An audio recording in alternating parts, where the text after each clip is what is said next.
Ada lagunya juga. Aman, tertib, bersih, sejuk. Perkiraannya 7 juta orang akan masuk Jogja. Tapi perilaku-perilaku sederhana seperti itu hotel harus juga dipaksa. Paksa aja semua orang. Yang mau wisata dipaksa, penyelenggara wisatanya dipaksa, penyedia Akomodasi dipaksa, penyedia destinasinya juga dipaksa.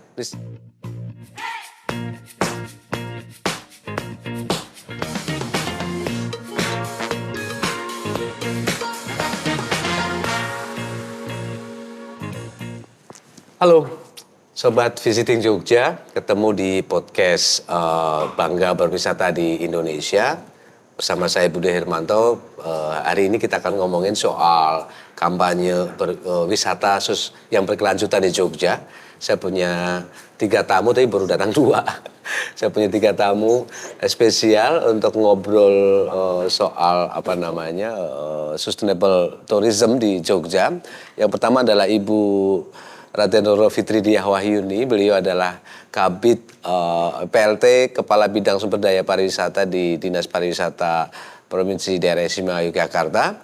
Yang kedua nih orang jauh, orang jauh dari Jakarta, Mas Irfan Bahtiar, dia Program Director of Climate and Market Transformation di Worldwide Fund for Nature atau WWF kita lebih kenalnya gitu. Yang hadir ke forum ini untuk ngobrol bersama kita. Nanti ada tamu lagi datang, Pak Sinar Piat Nunajat. Beliau adalah anggota DPRD Provinsi Daerah Istimewa Yogyakarta. Bu Fitri, Mas Irfan, selamat datang di podcast Bangga Berwisata di Indonesia. Tema kali ini kita mau ngomongin soal wisata yang berkelanjutan ya, sustainable. Itu kenapa ada WWF ini, Bu. Gitu ya. Yang kalau kita kenal biasanya ngurusin satwa kan gitu. Ngurusin satwa, tapi kita di Jogja mau ngomongin soal ya tentu ada konteksnya soal itu, soal wisata, tapi ini Bu, soal juga bagaimana wisata berkelanjutan. Kita ngobrol rileks aja, TikTok kan gitu. Saya akan mulai dari Bu Diah nanti. Ini Jogja nih Bu, kan wisata ini, lazimnya wisata biasanya kemudian ada beberapa problem yang muncul. Karena orang banyaknya datang banyak, sangat tahu angka, mungkin saya kira Jogja lebih dari 100.000 per minggu lah ada orang datang gitu ya. Nah itu kan tentu ada problem pertama adalah soal sampah yang dihasilkan dari aktivitas wisata. Ini tentu jadi problem tersendiri. Yang kedua adalah juga soal keberlanjutan agar wisata yang dilakukan atau aktivitas berwisata yang dilakukan di banyak tempat di Jogja ini juga punya impact yang baik buat masyarakat.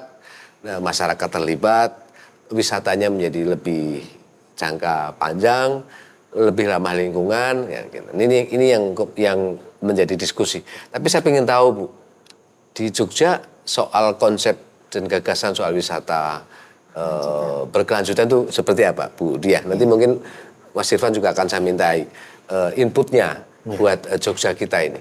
Monggo Bu Diah. Iya, baik Mas Budi ya. Bahwa kita memang arah kebijakan pariwisata ya untuk DIY itu 2022 sampai 2027 itu memang yang pertama quality sustainable tourism. Kemudian inclusive tourism dan digitalization of tourism. Jadi sustainable itu merupakan sekarang yang penting ya. Ya, karena sekarang ini memang eranya juga wisatawan suka back to nature.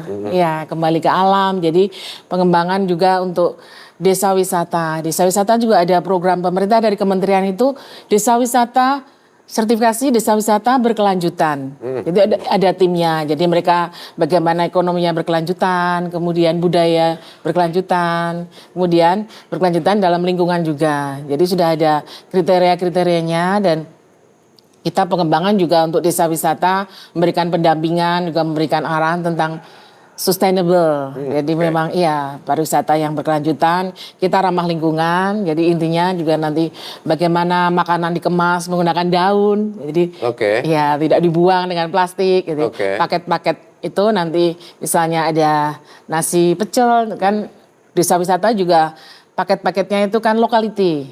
Dia menikmati live in, misalnya 2 hari 1 malam desa wisata mana. Karena kita ada 224 desa wisata dan kampung wisata. Kalau yang di kota 224 ya, kalau di kota namanya kampung wisata. Kalau di Kabupaten Gunung Kidul, di Bantul, di Sleman gitu namanya desa wisata. Itu juga nanti udah ada paket-paketnya, nanti menikmati lokality.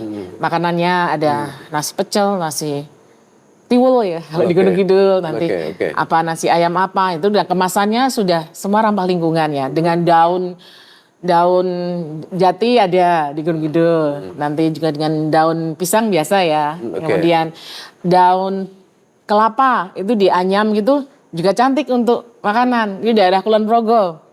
Iya, ada nasi piti gitu, pilihan hati katanya. Kemasannya cantik, kemarin kita waktu Hari Pariwisata Dunia juga hidangannya itu. Jadi memang sustainable ya.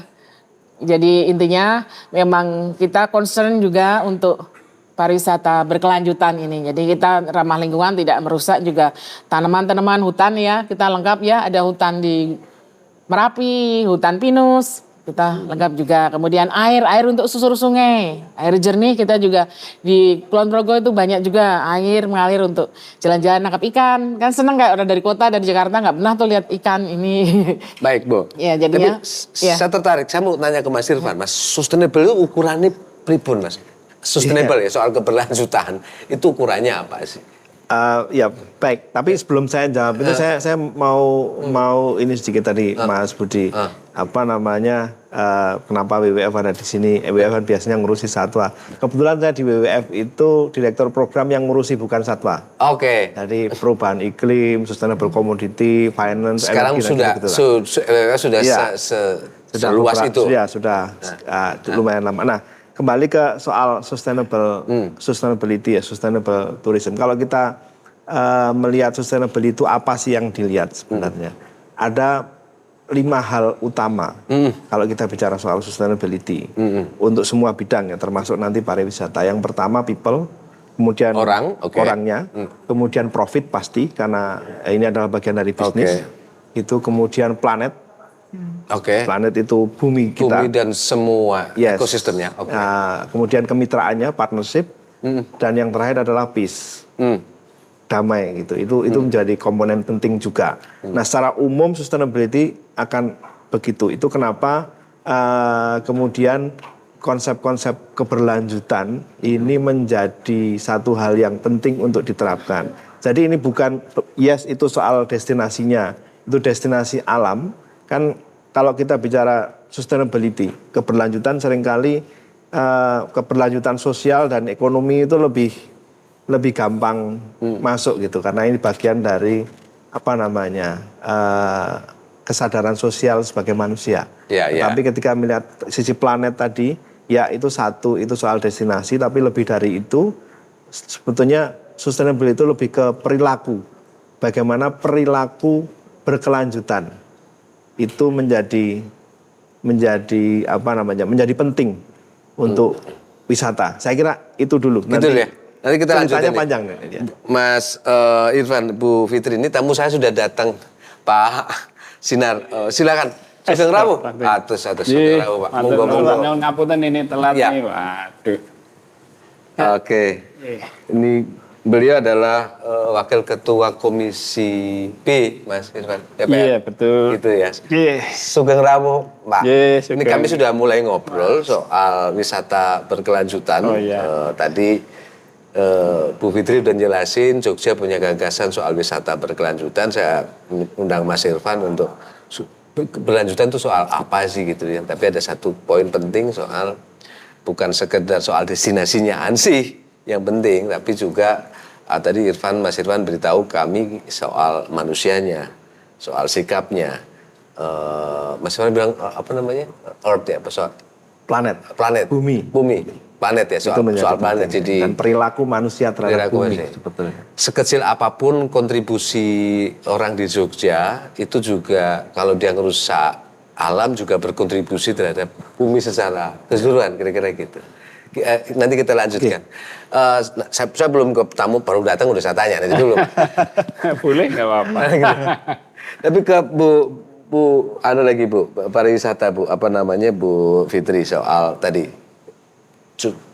Jogja punya 24 224 desa 200. gitu ya, sebagai satu contoh tentang di situ ya Jogja mau mengembangkan, saya tanggap ya, mengembangkan soal wisata berkelanjutan.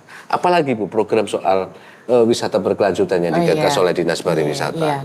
Kemarin juga kita dengan Dimas Diajeng kita melakukan bersih-bersih ya untuk pembersihan sampah-sampah di Ngelanggeran. Ngelanggeran juga merupakan desa wisata, itu juara, itu ASEAN untuk ekoturism ya, kategori ekoturism. Bisa ada ini ya, Gunung Api Purba, kemudian bisa jalan-jalan, itu juga view-nya cantik sekali. Itu juga kita mengajak Dimas Diajeng kan juga binaan kita. Kemarin ada pemilihan Dimas Diajeng, mereka juga partisipasinya dalam pengembangan ini ya, pengelolaan sampah di Ngelanggeran. Kemudian mereka kan juga di depan ya, garda depan. Jadi kita dokumentasikan juga pengelolaan di Ngelanggeran. Kemudian nanti pada bulan September juga ada BIMTEK pengelolaan sampah di Pantai Baron. Ya, untuk masyarakat di sana. Jadi bagaimana mengelola sampah. Jadi untuk meminimalisir sampah ya. Jadi bisa kita melakukan sampah dipilah-pilah ya. Ada plastik, ada sampah yang organik misalnya.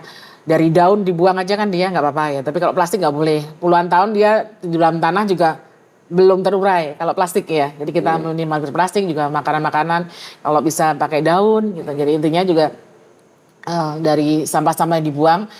Dan kita juga ada kegiatan kerjasama dengan PT Ekonomi Sirkular Indonesia. Kita punya aplikasi Surplus Dinas Pariwisata dengan PT Ekonomi Sirkular Indonesia, bisa di-download di aplikasi Surplus. Kita kerjasama dengan hotel, restoran atau pelaku kuliner yang punya usaha makanan. Jadi makanan yang berlebih jangan dibuang. Jadi bisa dimasukkan di aplikasi Surplus dengan diskon 50%. Itu jadi maksudnya masih bagus. Nanti akan diambil?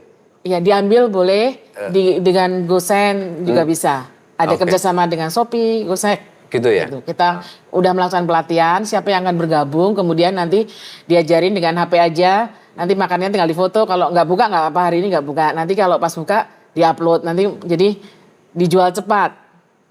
Cara makanan kalau dibuang itu juga akan menghasilkan gas metana, dan itu nanti juga untuk pemanasan global ya Pak ya, gas metana itu nanti kita yang perubahan iklim tadi ya, karena kita Indonesia termasuk juga yang membuang sampah makanan paling banyak juga ya, terbesar ya. Terbesar gitu, juara.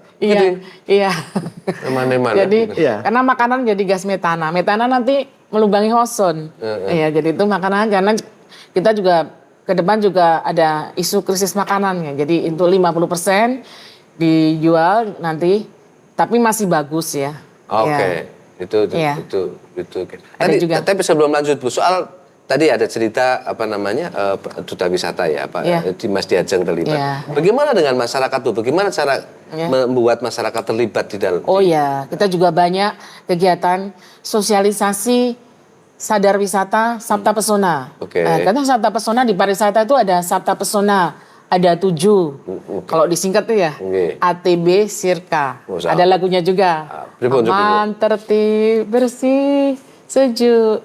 Aman, ATB kan, Sirka. Itu kan ada lagunya kayak naik-naik ke puncak gunung gitu. Itu udah belajar ya untuk mahasiswa pariwisata juga aman, tertib, bersih, sejuk, indah, ramah, kenangan. Jadi kenangannya manis dan bersih. Bersih tidak ada sampah.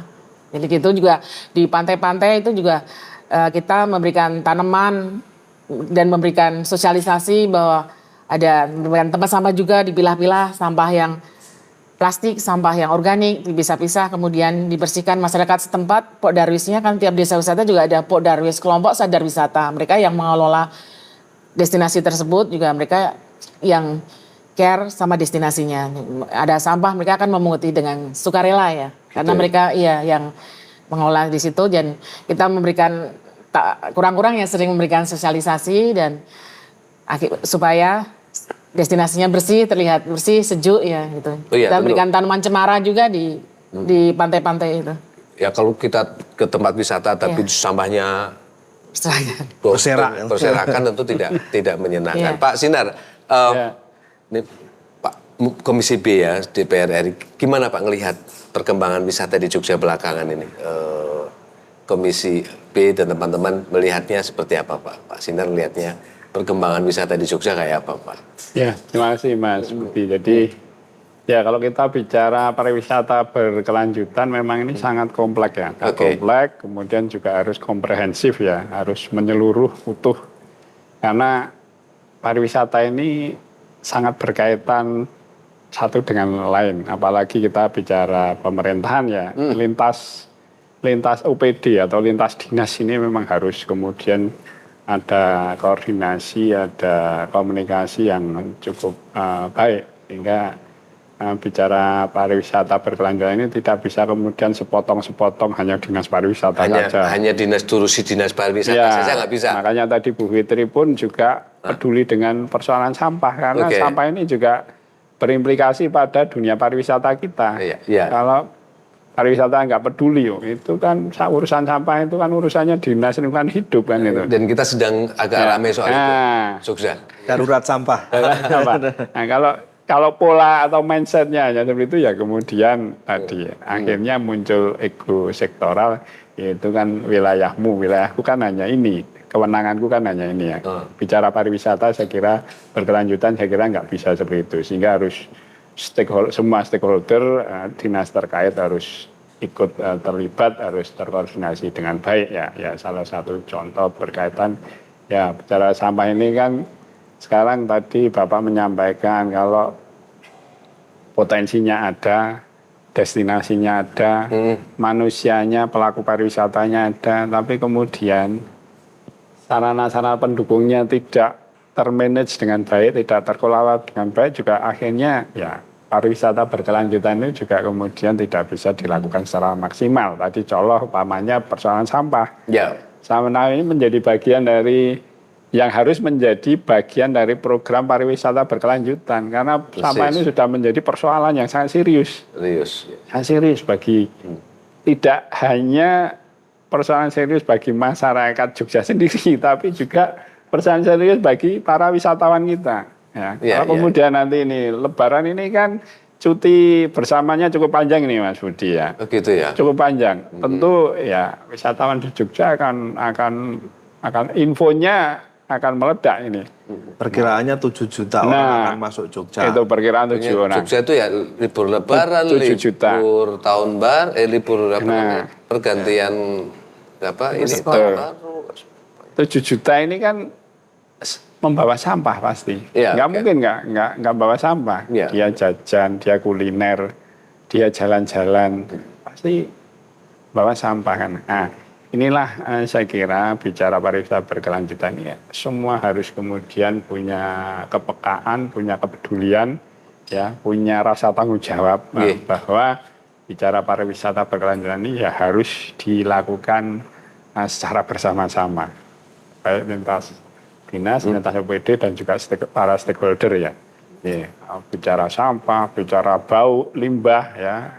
Bau limbah ini juga menjadi bagian dari persoalan karena ya mungkin kadang tidak ada program yang berkelanjutan kan gitu ya. Ya sekarang ini kebetulan Pak PJ wali kotanya ini juga kepala dinas pariwisata DIY kan gitu ya. Beliau kebetulan sangat sekali, sangat intens, sangat aktif, turun ke bawah sehingga persoalan bau di sepanjang Malioboro pun selalu menjadi perhatian. Ini pembuangan limbah ini itu masih yang bau limbah di Sinering di itu bawah itu ya. Nah, hal-hal seperti itu saya kira yang harus juga menjadi perhatian bagi pemerintah ya. Jadi bicara pariwisata berkelanjutan ini jangan kemudian ansik kita ini seolah-olah ya hanya kemudian bicara atau fokus pada objek, pada potensi, pada manusianya, pada pelaku pariwisata, tapi juga saya kira perlu kita bicara secara menyeluruh ya. Karena semua saling berkaitan.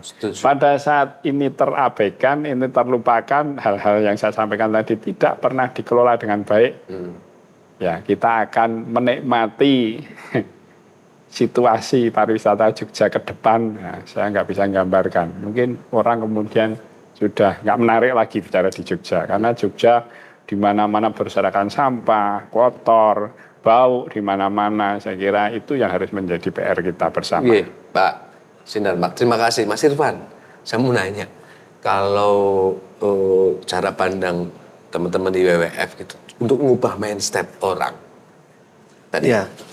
Prima. Ya, begini Mas, kalau kita sih melihatnya perilaku sustainability, Ya. ini kan soal apa namanya istilahnya perilaku manusia ya. Ya, ya. Itu akan terubah pertama kali pasti dengan tuntunan dan keterpaksaan. Oke. Makanya kalau kita lihat kenapa sektor pariwisata itu merupakan sektor yang menjadi penting untuk menuntun perubahan perilaku menuju keberlanjutan. Karena orang berwisata di Indonesia itu kan banyak sekali. Data statistik mengatakan 750 juta pelaku wisata tiap tahun se-Indonesia. Padahal penduduknya hanya sekitar 270 juta. Artinya apa? Setiap orang itu setahun hampir 3 kali berwisata. Oke. Gitu. Nah, kalau kita lihat Jogja misalnya, tadi diperkirakan liburan ini 7 juta. Ada yang mengatakan begitu. Tetapi kalau kita lihat lagi-lagi data statistik, tahun 2023 itu ada 7 juta wisatawan datang ke Jogja. Kalau kita bisa memaksa mereka berperilaku berkelanjutan, itu akan menjadi awal dari perubahan secara menyeluruh tadi. Nah, siapa yang bisa menuntun itu sebetulnya kan gitu.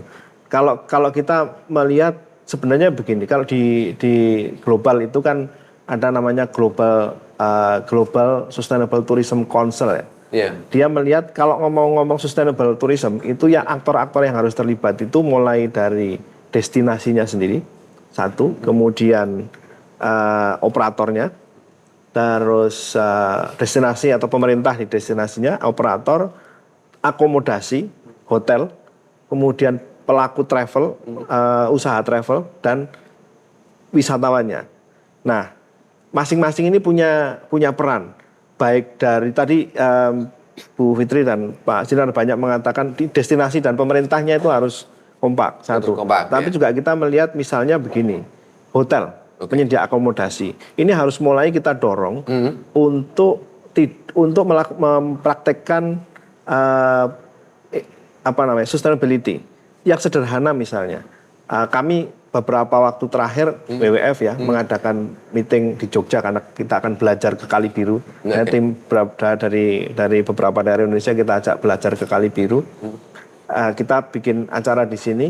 Di hotel itu masih, saya tidak mau menyebutkan hotelnya, masih menyediakan minum itu pakai air mineral botol. Nah, sampai kita request, kami minta tidak ada botol. Jadi cukup sediakan gelas dan mau pitcher boleh, mau dispenser boleh. Tapi perilaku sederhana seperti itu hotel harus juga dipaksa. Itu mulai dari tadi soal pengurangan penggunaan plastik, kemudian pemilahan sampah. Tidak hanya di destinasi wisata saja. Ketika di destinasi wisata sampah terpilah, kita masih melihat di hotel itu di kamar tempat sampahnya mesti cuma satu. Itu kalau kita lihat di negara tetangga misalnya Singapura misalnya gitu, di beberapa hotel kecil saja tempat sampahnya itu 3 di kamar. Ya. Itu organik, anorganik, B3 misalnya begitu. Nah, ini harus didorong ke sana pelaku-pelaku yang lain. Begitu juga dengan transportasi misalnya. Transportasi itu bagaimana pemilahan sampah dari base. Itu base-base wisata kalau turun buang kenapa nak bruk gitu ya.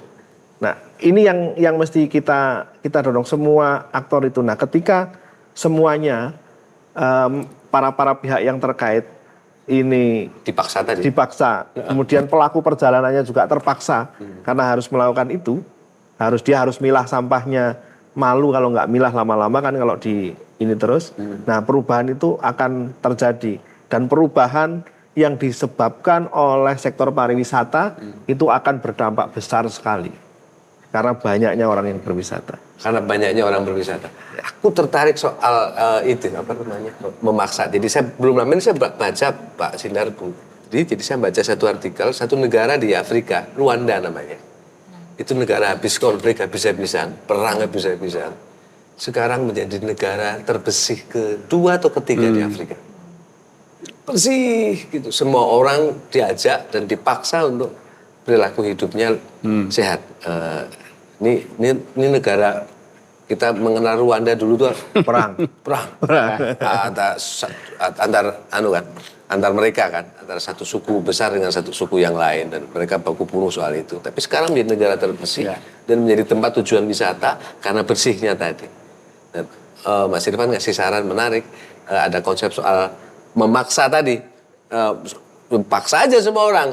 Yang mau wisata dipaksa, penyelenggara wisatanya dipaksa, penyedia akomodasi dipaksa, penyedia destinasinya juga dipaksa. Ini secara gagasan. Tapi gimana Bu menurut Ibu di Dinas Pariwisata soal upaya kita membuat tadi Pak Sinar juga sudah matur, yo mau sebagus apapun kalau sampahnya dodeng beraso yo pasti tidak menyenangkan gitu.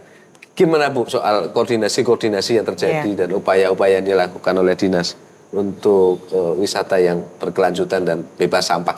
Iya, sekarang sampah sudah menjadi PR kita ya, PR bersama ya. PR bersama. Iya, jadi kita juga bekerja sama dengan Dinas Lingkungan Hidup, bagaimana untuk mengatasi sampah itu ya, dan itu PR kita bersama-sama, dan mulai dari rumah tangga, bahkan kita juga pernah melaksanakan untuk seminarnya ya, Konsum Mindful, itu juga dari bekerjasama dengan organisasi dan beberapa perusahaan ya Pak, untuk mulai dari sekolah diajari bagaimana dari rumah, dari ini ya, kita progres untuk makanan kita apa, jangan sampai dibuang, mulai dari rumah tangga, mulai dari anak kecil, dari SD gitu ya. Jadi kita care terhadap makanan kita, tidak sampai dibuang, tidak berlebih belanjanya, jadi harus diprogram. Dan itu nanti sampah-sampah ini juga PR sarang-sarang ini ya, bersama kita. DIY banyak sekali sampah di titik-titik, jadi itu PR kita bersama, bagaimana nanti ada tempat untuk sampah sendiri, dan pola kita juga harus mulai dirubah ya. Sekarang banyak tempat kita belanja menggunakan kertas atau membawa sendiri ya, jadi tidak plastik lagi, dan itu bisa mengurangi sampah juga ya harapannya. Dan membawa ini, belanja-belanja kita juga sudah ini ya, kemasannya tidak plastik, tasnya tas goodie bag, bisa dipakai berulang-ulang. Tapi Jogja belum dilarang ya Bu? Pakai kantong kresek kan belum dilarang. Ya, tapi itu sudah, ya itu sudah dirancang. Iya, kalau di Wali Kota sudah ada draftnya ya, programnya di pelarangan untuk sampah. Tadi masih proses ya. OTW dulu sudah ada itu wacananya. Dan untuk hotel tadi ada juga yang sudah menggunakan kemasan kaca, aku aja minuman mineralnya di kaca-kaca satu-satu sama gelas gitu ya.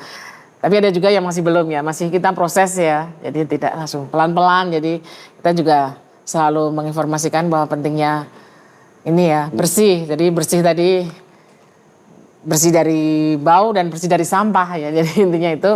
Dan karena wisatawan kalau datang, kalau melihat sampah juga, waduh jadi ilfil ya nanti. Oh ya pasti. Jadi harapannya iya, kan tempatnya wisata harus bersih, dan kan memang mass tourism sampah ya, nanti kalau mass tourism bis-bis rombongan, nah itu harapannya kita juga program-program pemerintah dari kunjungan masyarakat wisatawan itu, mereka dilihat dari spendingnya, belanjanya. Jadi ada pergerakan ekonomi, perputaran ekonomi bagi masyarakat dari setiap kunjungan wisatawan. Pasti. Iya, itu harapannya mereka supaya belanja-belanja, karena pariwisata dan ekonomi kreatif saling berdampingan ya. Kita juga ekonomi kreatifnya 17 subsektor tuh di DIY lengkap ada semua. Kriya, kuliner, fashion. Tapi saya ingin mengingatkan supaya kita tidak terjebak bahwa sustainability hanya soal sampah gitu ya. Soal sampah atau soal itu. Jadi beberapa destinasi wisata di Jogja itu kan tempat-tempat yang harus dilindungi. Kayak kita bicara Ngelanggeran misalnya. Ngelanggeran itu kan apa namanya heritage ya. Kemudian kalau ada lagi beberapa hutan lindung itu yang jadi tempat wisata. Ada di Merapi, Taman Nasional Merapi. Mangunan, kemudian di Mangunan. Kali Biru itu hutan lindung Bu. Ada Kali Biru, Puncak Dipowono segala macam itu hutan lindung. Watu Payung di Gunung Kidul itu juga hutan lindung.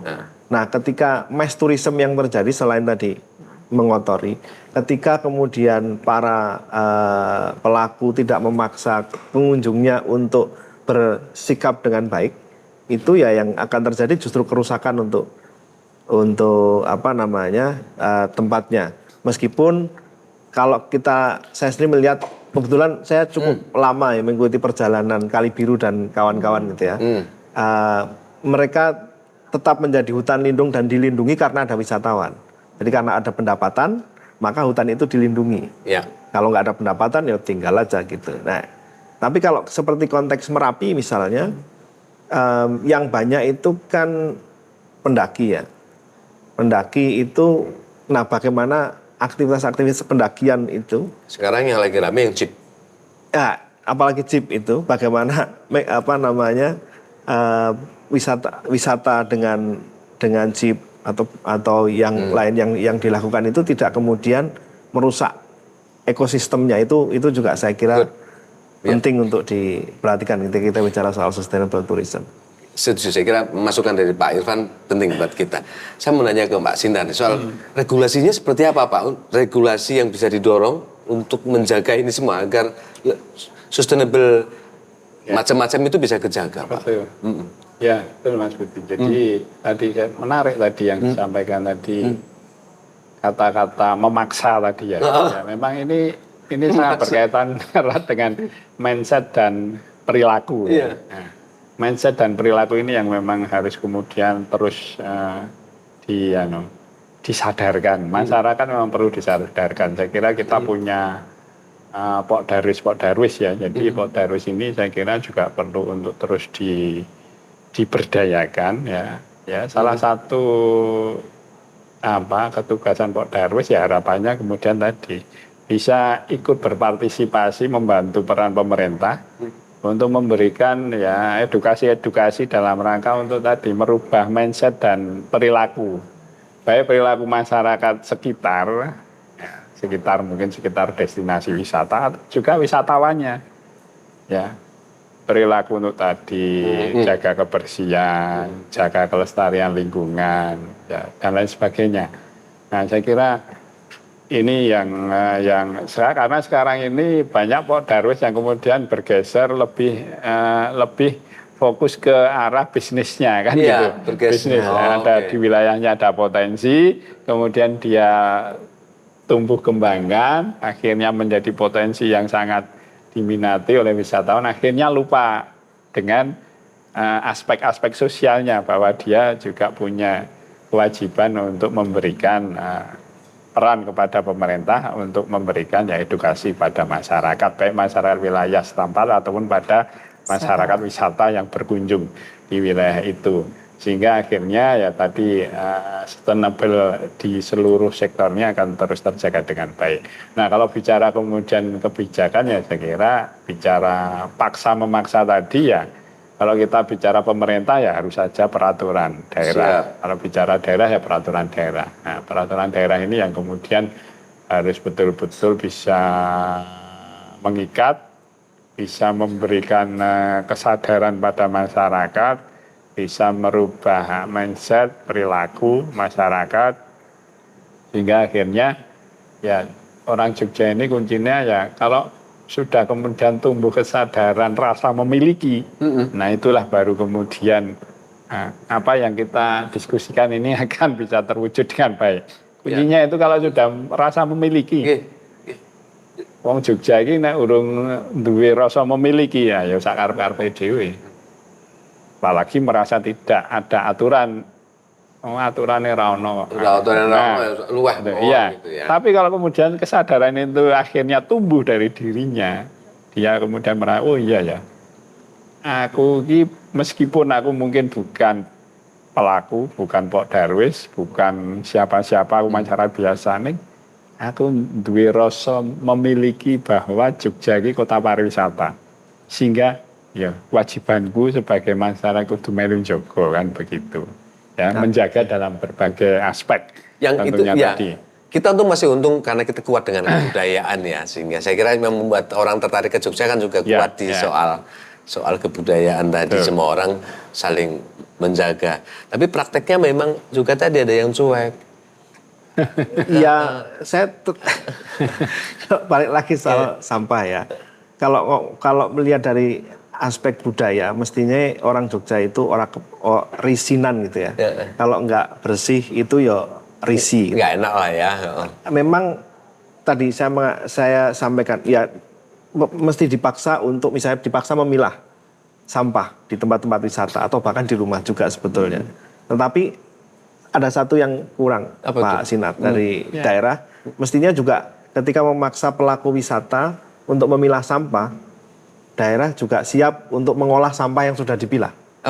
Jadi kita sesiap apa DIY. Saya meskipun dari Jakarta, saya warga DIY, Mas. Iya. Jadi sesiap apa Pemda ini mengolah sampahnya, baik itu memilahkan, kemudian juga upcyclingnya seperti apa gitu. Kita lihat banyak contoh teman-teman daerah-daerah yang lain yang banyak jadi contoh sekarang Banyumas misalnya. Sekarang nggak ada lagi itu sampah di Banyumas. Pengolahannya udah selesai semua, nggak ada lagi TPA. Dan kebijakan kita sekarang tidak akan ada, Indonesia tidak tahun 2030 nggak boleh ada TPA lagi. Nah, sesiap apa pemerintah DIY dan pemerintah kabupaten kota di DIY untuk menyiapkan tempat-tempat mengolah sampah sehingga industri pariwisata ini juga ketika mereka dipaksa untuk mengolah sampahnya di tingkat pemerintahnya juga regulasinya jelas ya. Dipaksa tetapi juga di regulasi dan fasilitas di pemerintahnya juga. Fasilitasnya juga siap untuk. Setuju. Saya nanti ke Bu tapi saya mau ke soal sampah. Saya nih punya pengalaman, Pak. Di Jogja ini sudah ada satu tidak sebut tokonya ya, tapi toko buku yang sudah nggak mau pakai ini lagi, apa namanya? Plastik lagi. Jadi kalau saya beli sesuatu di toko itu, ya aku bawa barang sendiri, apa tas sendiri, atau ya terpaksa ditenteng seadanya tanpa plastik, dan itu bisa. Gitu. Ini soal contoh paksa memaksa ya. Saya setuju tadi Pak. Soal paksa memaksa.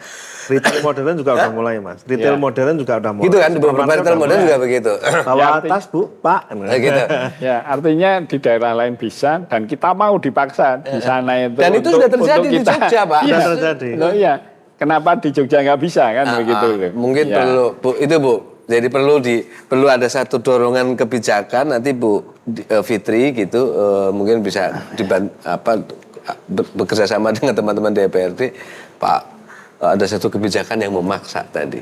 Gimana Bu soal ini tantangan-tantangan dan soal keberlanjutan tadi dan ide soal regulasi yang memaksa tadi, saya butuh tanggapan Bu Fitri. Ke depan kan konsepnya itu DIY Smart Province. Ya, Smart Province, kemudian Smart City, kabupaten kotanya ya, kemudian Smart Society juga masyarakatnya. Ya, kita juga harus bersama-sama kita belajar bareng ke depan bahwa mengedukasi bahwa yang sampah yang dipilah-pilah kita tidak boleh buang sampah sembarangan. Kayak di Jepang itu kita naik kereta, kita minum, kalengnya nggak akan dibuang kemana. Nanti stasiun di depan ada. Dibawa dulu di tas ya, nanti semua masyarakatnya kayak gitu orang-orangnya. Nanti dibuang di mana nih, saya nanya pernah gitu. Nanti di stasiun. Nanti begitu landing cari, ini kan dipisah ini di sini gitu. Kalau yang kaca di sini gitu. Udah. Ini ya kesadarannya sudah ini. Ya. Kemudian tadi pengelolaan sampah itu juga sudah berkembang di DIY, ada sampah nanti yang dipisahkan yang organik dari sayuran, wortel, sawi gitu nanti dimakan sama maggot. Ya nanti, nanti dia habis maggotnya nanti jadi besar terbang. Ya, itu juga ada juga yang dengan maggot. Jadi itu juga semua berbagai upaya ya sudah dilaksanakan. Jadi nanti harapannya ke depan kita juga pariwisatanya maju, tempatnya bersih. DIY nanti jadi destinasi kunjungan wisata ya, yang terkemuka. Harapannya seperti itu. Karena pilarnya di DIY pariwisata, budaya dan ini ya pendidikan. Ya, wisata, budaya dan pendidikan itu pilar kita di Jogja ya, Bu Fitri.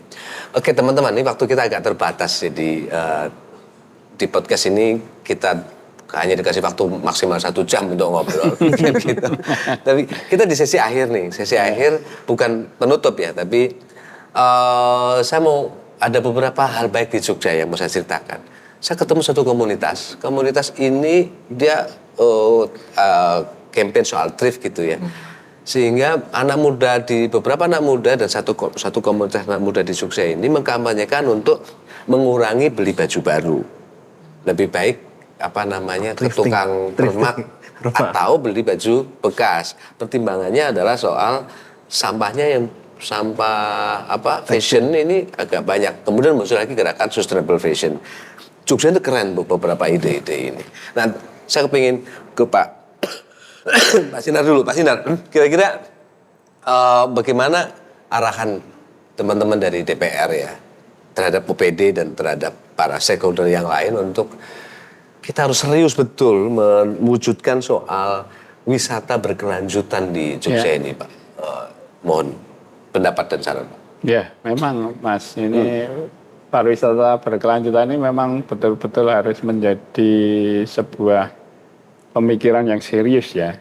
Serius karena bicara pariwisata ya sekarang ini kompetisinya sangat ketat, Bang. Oke. Jogja sudah tidak bisa kemudian sekarang santai-santai saja atau ya hanya mau membangun opini ngeklaim bahwa Jogja itu tetap tujuan wisata kedua setelah Bali ya, nggak bisa segitu. Kita kalau nggak bisa disiapin kemudian, ya kita nggak bisa kemudian hanya berpuas diri dengan itu, karena daerah lain juga sekarang ya kompetisinya sangat ketat.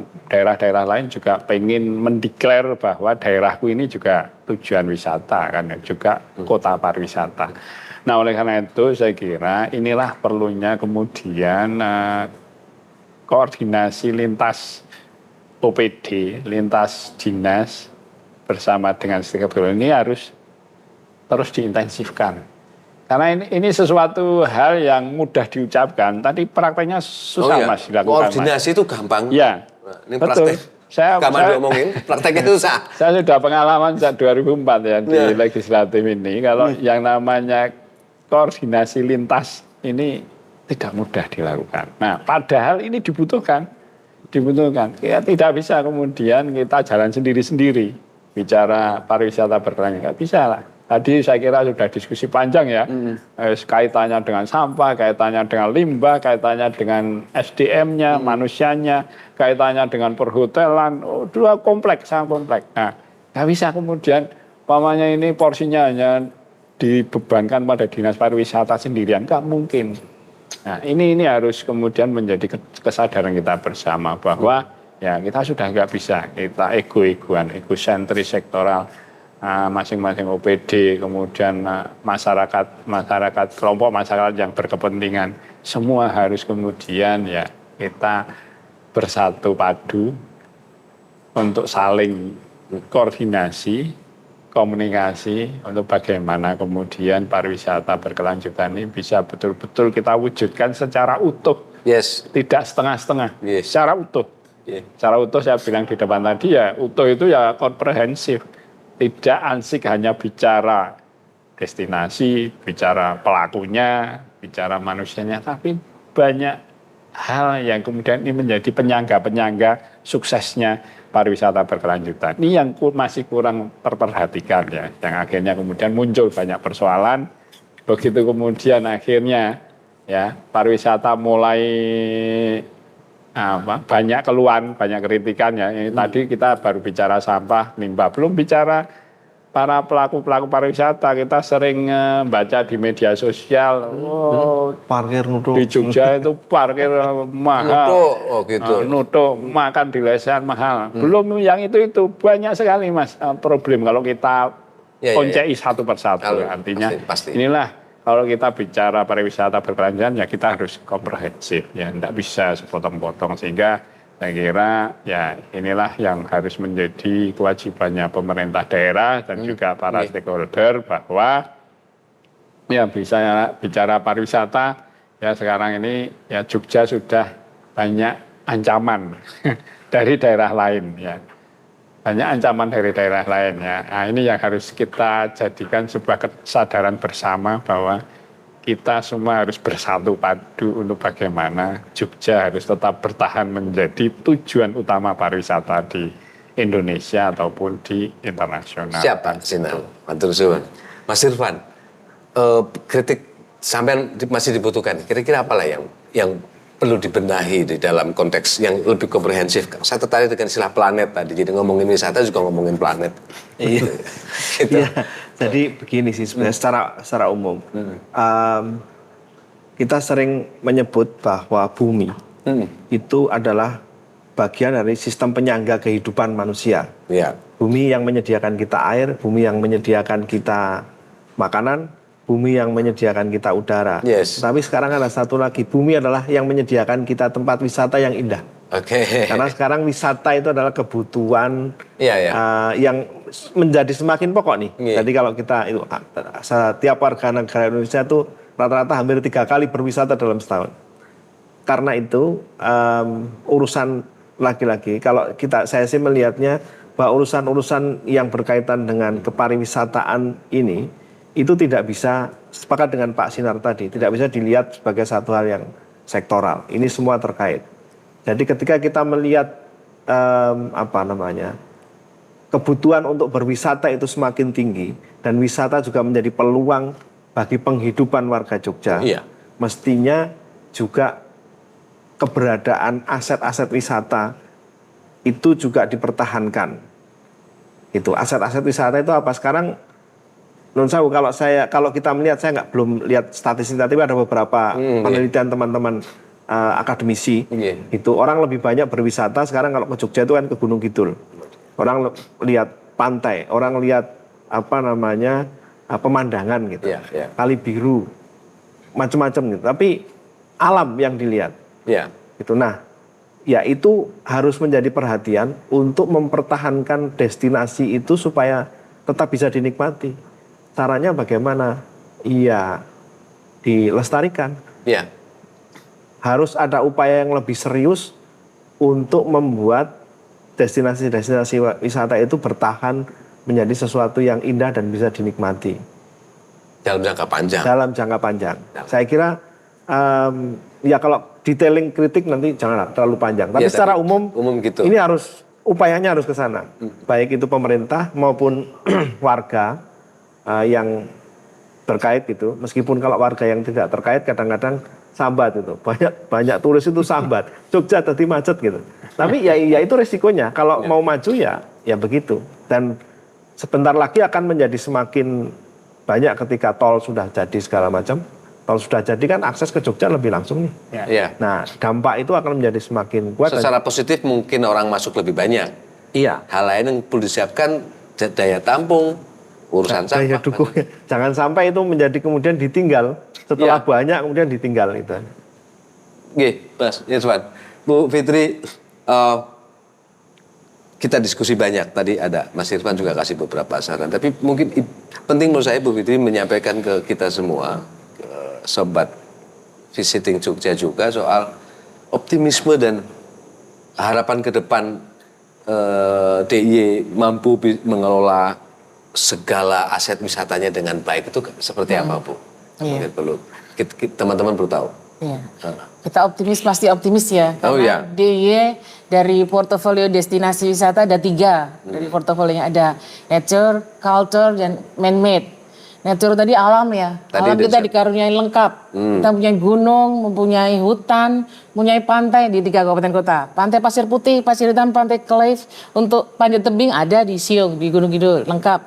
Sampai Gunung Kidul, Bantul, Kulon Progo, pantainya banyak sekali. Sehari, 2 hari kurang, bisa dikunjungi ya, titiknya banyak sekali. Kemudian ada culture, kita budayanya juga kita punya budaya adiluhung ya Pak. Kita punya keraton, kita punya beberapa heritage, ada World Heritage ya, Prambanan, ada Water Castle, banyak. Dan kita punya sumbu filosofis itu sudah disahkan oleh UNESCO juga di mulai Tugu sampai Margo Utomo, kemudian dari Malioboro, Keraton, dan sampai Panggung ya. Itu ada historisnya juga yang bisa dikupas, dipelajari, dijadikan storytelling. Ya, storytelling yang menarik sekali untuk wisatawan. Jadi kemudian man-made. Man-made-nya kita lengkap juga. Kemudian buatan dari 20% museum itu ada di DIY di Indonesia. Museum ini, museum biologi, museum perjuangan, museumnya macam-macam. Iya, itu man-made ya. Kemudian kebun binatang, kemudian yang lainnya, water park kan banyak juga man-made di kita. Banyak sekali. Kemudian kita punya attraction, amenity, ya udah lengkap ya. Jadi katanya DIY ngangenin, Yogyakarta ngangenin ya. Kan banyak juga kita pelajar. Kemarin dulu yang belajar di sini jadi bos di mana-mana, makan berkunjung lagi. nostalgia ya, kayak lagunya Katon itu kan juga balik lagi kan mungkin punya deep impression ya waktu dulu makan di gudeg ini ya kan dicari karena kita pernah juga travel dialog di mana-mana. Bu, saya dulu kuliah di Jogja di UGM, kemudian kita makan gitu. Sekarang gudegnya dia akan nyari gudegnya dulu, menceritakan kepada keluarganya dengan ngejak temannya, kemudian dia kemana dulu di sini kosnya, kemudian dulu di sini itu kan jadi juga ada nostalgia. Jadi memang DIY sudah ada magnetnya ya, Malioboro ya, kemudian destinasi wisata lengkap, alhamdulillah kita lengkap.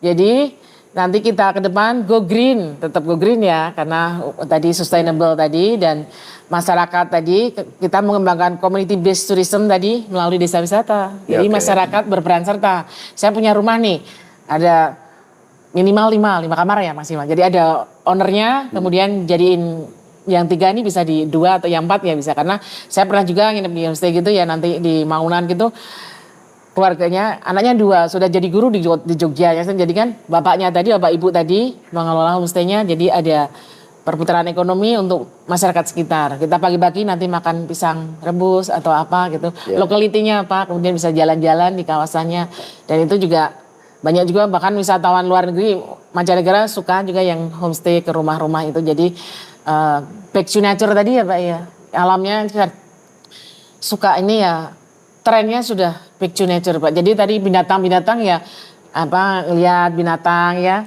kan pada suka juga berfoto dengan harimau, berfoto dengan nanti di Kulon Progo juga ada ya Pak, itu ada juga ya dikembangkan di ini, yang kita bisa lihat binatang-binatang. Ya, tempat apa namanya? Bukan penangkaran, tapi dia pelestarian sebelum dia dikembalikan ke alam itu. Iya, itu bisa dikunjungi juga ya. Saya lupa di Kulon Progo. Iya, bisa dikunjungi. Iya, jadi edutourism juga intinya back to nature, kita bisa di hutan-hutan itu kita juga ada memberikan bangunan dengan glam camp, Pak. Itu glam camp, ya nanti dikelola masyarakat sekitar, dan itu kan juga dia suka nanti bisa wisata menghitung bintang, lihat malam-malam. Kemudian pagi-pagi dengar kicauan burung, jalan-jalan di ini ya di hutan-hutan tadi. Ya intinya itu dengan back to nature itu dengan pariwisata jadi sangat berdekatan ya. Kita pariwisata juga melestarikan lingkungan Pak intinya. Jadi optimis bahwa DIY ke depan untuk pariwisatanya maju dan tetap sustainable. Thank you. Yeah. Saya mau kasih kesempatan Pak Sindar, kasih close statement kira-kira. Sesuatu yang penting apa Pak? Ya. Satu kalimat aja lah. Siap, ya. Oke Mas, jadi saya kira bicara pariwisata berkelanjutan ya pesan saya ini ya kita tumbuhkan kesadaran kita bersama. Dimulai dari diri kita sendiri saya kira ya itu akan membantu bagaimana pariwisata berkelanjutan ini akan terus bisa berjalan sesuai dengan apa yang menjadi harapan kita semua. Thank you, Pak Sindar. Mas Irwan. Mari kita berbuat semaksimal mungkin supaya Jogja tetap berhati nyaman. Jangan sampai menjadi berhenti nyaman. Oke. Itu aja. Oke. Gitu. Ibu bagaimana? Ini beberapa ini sebenarnya masukannya ke Ibu nih. Tapi nggak apa-apa. Kasih optimisme ke kita. Bagaimana kita ke depan?